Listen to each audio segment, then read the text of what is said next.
کہتا ہے کہ 30-35 گھنٹے جنازہ لیٹ کرنا سنت کے خلاف ہے۔ وجہ کوئی بھی ہو، جنازہ لیٹ کرنا سنت کے خلاف ہے۔ حضرت جی نے ساری زندگی سنتوں پر قائم رہے، وفات کے بعد ان کے جنازے میں تاخیر افسوسناک ہے۔ یہ ویڈیو میں انتہائی دکھ کے ساتھ بنا رہا ہوں کہ میں نے جو ہے وہ ویڈیو اپلوڈ کی یوٹیوب پہ کہ حضرت جی کا جنازہ لیٹ ہونے کی وجہ، ٹھیک ہے۔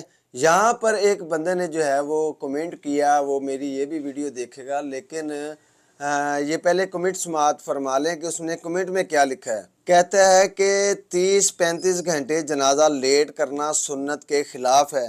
ہمارے اکابرین نے بلا تاخیر تجہیز و تکفین پر عمل کیا، جس کی مثال حضرت تھانوی رحمۃ اللہ علیہ کا جنازہ ہے۔ جو آدھا گھنٹہ بھی لیٹ کر دیا جاتا تو دیوبند سے آنے والی عقیدت مندوں کی ایک کثیر تعداد جنازے میں شرکت کر لیتی، ٹھیک ہے۔ وجہ کوئی بھی ہو، جنازہ لیٹ کرنا سنت کے خلاف ہے۔ اسی طرح مسجد و مدرسہ کے احاطے میں تدفین بھی غلط ہے۔ ہاں، اگر سنت عمومی قبرستان ہو تو حرج نہیں، اگر ساتھ عمومی یعنی قبرستان ہو تو کوئی حرج نہیں، جیسا کہ دارالعلوم کراچی میں ہے۔ یہ کمنٹ میں بندہ لکھ رہا ہے، لیکن حضرت بنوری کی قبر بنوری ٹاؤن اور حضرت حافظ غلام حبیب صاحب کی قبر جو ہے ان کے چکوال مدرسہ کے احاطے میں ہے۔ اسی طرح اور بھی قبور ہیں، بالکل غلط ہے۔ علماء کو چاہیے کہ وہ اپنے قابرین کو عمومی قبرستان میں دفن کیا کریں، کہیں ایسا نہ ہو کہ یہ قبور بھی آئندہ شرک و بدعت کا مرکز بنے، ٹھیک ہے۔ ایک تو یہ کمنٹ آیا، ٹھیک ہے۔ دیکھیں نا، آپ نے یہ بات تو کر دی کہ جو ہے وہ جنازہ 30-35 جو ہے وہ گھنٹے لیٹ کیوں، یہ سنت کے خلاف ہے، ٹھیک ہے۔ لیکن آپ کو یہ بھی تو پتہ ہونا چاہیے نا، وہاں پر جو ہے وہ کتنے جید علماء اکرام مفتیان جو ہیں وہاں پر موجود تھے۔ وہاں تو یہ تو نہیں تھا کہ حضرت جی دنیا سے چلے گئے ہیں اور اس کے بعد جو ہے وہ ابھی کوئی مفتی یا کوئی عالم رہا نہیں جس نے جو ہے وہ جو رہنمائی کر سکے۔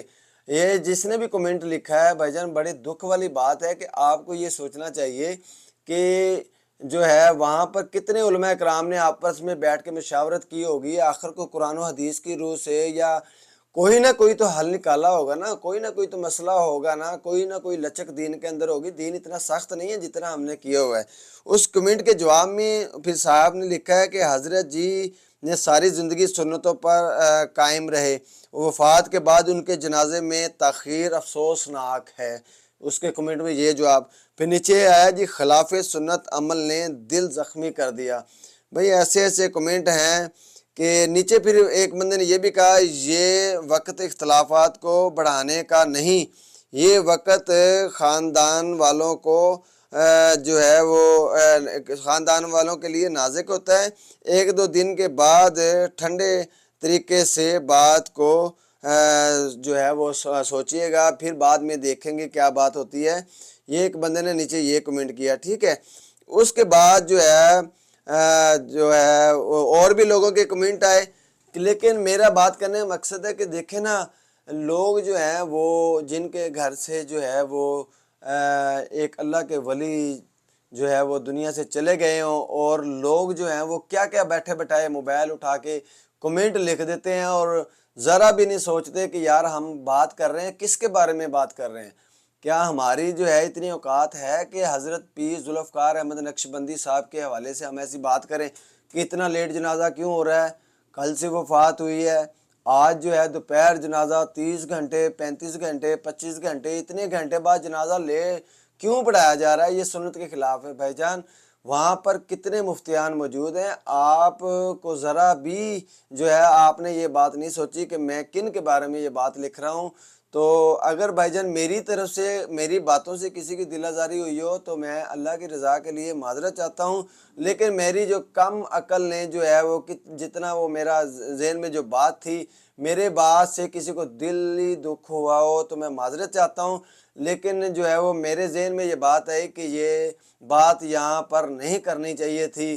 پتہ تو انہی کو ہوتا ہے نا جن کو تکلیف ہوتی ہے، لیکن یار نا یہ موقع نہیں بنتا تھا اس طرح کے کمنٹ لکھنے کا، بجائے حوصلہ افزائی کے بجائے اس کی جگہ پہ آپ جو ہے وہ دعا کے کلمات بھی لکھ سکتے تھے، جیسے کہ بہت سارے لوگوں نے لکھے ہیں کہ اللہ تعالیٰ حضرت جی کے درجات بلند فرمائے، جنت الفردوس میں جگہ عطا فرمائے، آپ بھی ایسے کمنٹ لکھ سکتے تھے۔ تو مہربانی کیا کریں، ایسی باتیں کرنے سے پہلے سوچا کریں پھر لکھا کریں۔ میں امید کرتا ہوں کہ آپ جو ہے وہ میری بات جو کرنے کا مقصد جو ہے وہ سمجھ چکے ہوں گے۔ اللہ تعالیٰ ہم سب کا حامی و ناصر ہو۔ السلام علیکم ورحمۃ اللہ وبرکاتہ۔